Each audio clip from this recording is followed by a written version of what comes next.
Seorang profesor astronomi mengkritik gagasan kalender Hijriah global, menyebutnya utopis dan tidak realistis karena perbedaan visibilitas hilal di berbagai belahan dunia. Tapi Muhammadiyah tidak tinggal diam.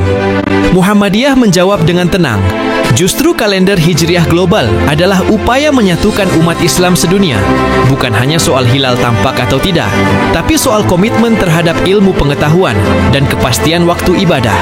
Bagi Muhammadiyah, hisab itu bukan kompromi, tapi solusi ilmiah. Hilal bisa dihitung, dan ilmu tidak perlu terjebak pada kabut lokalitas.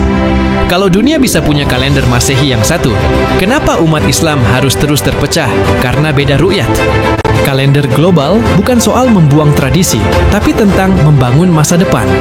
Dan kalau sains dianggap terlalu canggih untuk dijadikan dasar ibadah, pertanyaannya, sejak kapan akal sehat dianggap musuh keyakinan?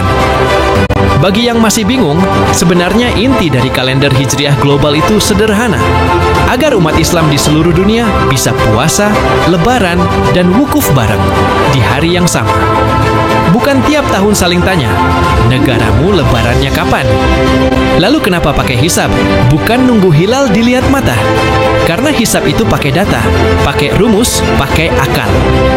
Sama seperti kita percaya, waktu sholat subuh itu jam 4 lewat 42 menit. Padahal nggak ada yang lihat matahari dulu baru azan. Yang nolak hisab global karena hilalnya belum kelihatan di daerah saya, coba pikir, kita ini lagi bicara soal umat global, bukan RT sebelah. Apa iya, mau selamanya lebaran berdasarkan cuaca mendung? Jadi, kalau ada yang bilang, nggak bisa, harus tunggu terlihat di tempat masing-masing.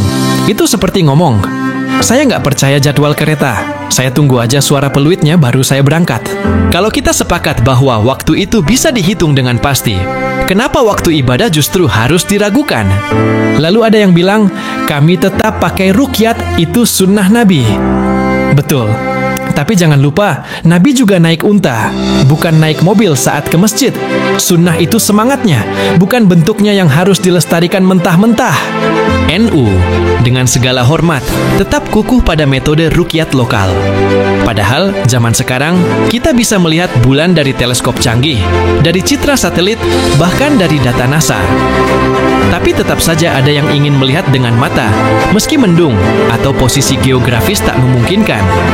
Pertanyaannya, kalau hilal tidak terlihat karena awan tebal, terus ibadah ditunda. Padahal ilmu sudah bilang, hilalnya sudah di sana, hanya saja kamu tidak melihatnya. Ini bukan soal siapa yang lebih alim, tapi siapa yang mau terbuka dengan akal sehat. Apa gunanya ilmu astronomi kalau setiap tahun kita masih debat, besok puasa atau belum? Seperti tebak-tebakan warung kopi.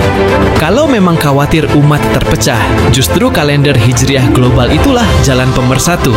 Tapi kalau terus kukuh pada cara lama, ya jangan salahkan kalau umat makin bingung dan anak-anak sekolah tiap tahun harus pilih, ikut lebaran yang mana?